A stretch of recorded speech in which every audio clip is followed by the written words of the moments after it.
Le bassin d'Arcachon, c'est vraiment le paradis si vous aimez les huîtres. Et puisqu'il s'agit de défendre l'authenticité et le goût, j'ai décidé de vous amener à la rencontre d'une famille d'ostréiculteurs à l'Èche-Cap-Ferré. Ils s'appellent Agnès et Hervé Ponté et ils vont nous dire tout ce qui fait une très bonne huître. Bonjour Hervé, alors vous êtes ostréiculteur ici au Jacquet, sur le bassin d'Arcachon, depuis 4 générations, vous m'avez dit? Oui, peut-être la dernière. Peut-être la dernière. Peut-être la dernière. Bon. Et j'aimerais que vous me parliez de votre métier, des huîtres, qu'est-ce qui va faire une bonne huître, etc. En général, il faut 2 ans et demi, 3 ans pour avoir une huître de taille commerciale. Oui. Ça naît en période estivale. Quand elles D'accord. vont être en lait, elles vont pondre. D'accord. Et notre métier d'ostréiculteur, on va poser des collecteurs et c'est la base de l'ostréiculture pour démarrer. Donc une fois que l'huître est collectée, elle est grande comment? Quelques millimètres. Et elle grossit de quelle quantité par an? C'est comme un enfant, ça grandit plus vite dans les 18 premiers mois de l'année. Oui. de leur vie et après ça grossit que périodiquement avec des phases de croissance, exactement, de printemps ou l'automne avec des bonnes conditions climatiques et du plancton. Qu'est-ce qui va faire la qualité d'une bonne huître? À quoi on la reconnaît? Il faut des bonnes conditions climatiques, il faut de la nourriture comme chaque être vivant et puis après un peu de chance et que la nature nous aide aussi. D'accord. Et en tant que consommateur, qu'est-ce qui va faire qu'on sait que l'huître qu'on va acheter, elle est bonne ou pas? Il y a des terroirs et des qualités. Voilà. Il faut que des conditions apportent suffisamment de nourriture. Et après, il faut certainement beaucoup de temps. Il faut beaucoup d'amour. Voilà.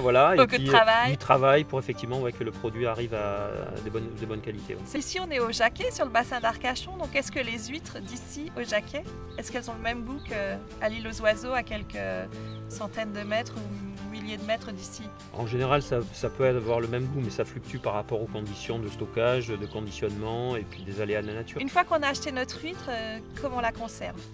Alors l'idéal c'est un produit vivant, donc le plus simple c'est d'avoir une température constante. Vous me disiez tout à l'heure qu'il faut les garder dans le bon sens. Voilà, le plus à plat possible. C'est-à-dire comme ça. Voilà, droite, bien posée à plat, de façon à ce qu'elle contienne bien le roux. D'accord, mais pas comme ça. Pas à l'envers. Pas à l'envers. Pas à l'envers. Et on peut les garder jusqu'à combien de jours? Alors je dis souvent aux gens, c'est pas des records à battre, mais c'est quelques jours sans problème. Quelques jours, 2 jours, 3 jours, on peut les garder. En période d'hiver. C'est vrai que durant l'été, en période de reproduction, température un peu plus élevée, c'est quand même plus fragile. C'est des produits plus fragiles.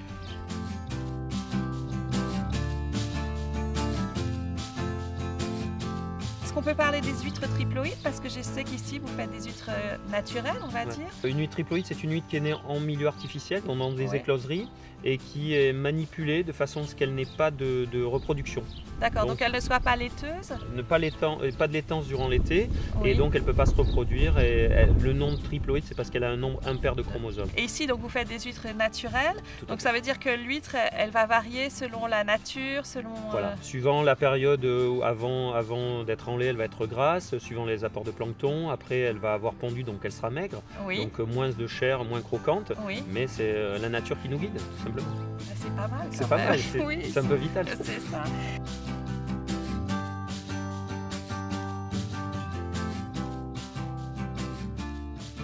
Donc Hervé, on est arrivé ici sur les tables. Donc qu'est-ce qui s'est passé entre le naissain et puis cet endroit? On met le naissain ou les huîtres de différentes tailles et à différents âges dans des poches ostricoles, dans des tailles différentes au niveau du maillage. Et en travaillant surélevé là, donc on va les changer d'endroit périodiquement, suivant la grosseur, suivant l'endroit où elles vont. Mais à quoi ça sert de mettre les huîtres dans les poches? La culture avant se faisait directement au sol. Là, on travaille depuis une quarantaine d'années directement surélevé, donc elles sont mieux conditionnées au niveau de la nourriture et plus facilement pour les travailler. Ces poches, vous les retournez de temps en temps? Voilà, on les tourne. On les dédouble, on les manipule régulièrement, plusieurs fois dans l'année. Et plus l'huître grossit, moins vous allez en mettre dans les poches? Exactement, tout à fait. Parce que là, il y a combien d'huîtres à peu près dans ces poches? Là, il y a peut-être 200 huîtres.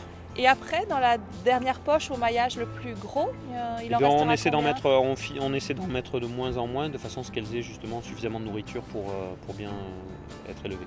Et au fur et à mesure de la vie des huîtres, vous allez changer les sacs d'emplacement Tout à fait, voilà. On change d'endroit, suivant l'endroit où elles vont avoir des apports de plancton, plus ou moins de mauvais temps, suivant l'endroit où elles seront le mieux. Hervé, est-ce que vous pouvez nous montrer comment on ouvre facilement une huître sans finir aux urgences?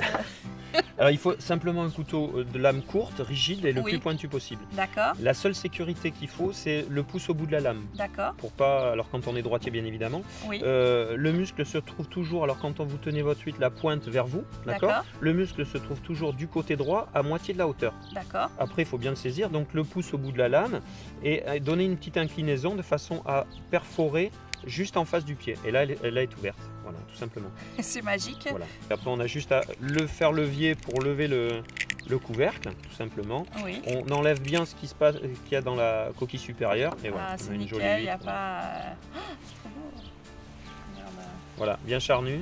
Alors, est-ce qu'il faut qu'il y ait une première eau et l'enlever avant de la consommer C'est pas obligatoire, c'est pas obligatoire. Il y en a qui le font. Moi, je l'enlève des fois pour enlever un peu le D'accord. déchet ou comme ça, mais sinon, non, c'est pas obligatoire. Et c'est une hérésie de manger des huîtres avec du citron, du vinaigre à l'échalote ou... Les goûts et les couleurs, Pas de parti non, pris, je donne pas de voilà. tout C'est à comme fait on en aime. touche, Voilà, tout à d'accord. fait. Ok, C'est un produit qu'il faut manger avec envie, suivant la période, comme on le sent. Voilà. comme on le sent, très bien. Bon, bah, Exactement. on va la manger comme ça, nature, ce sera top.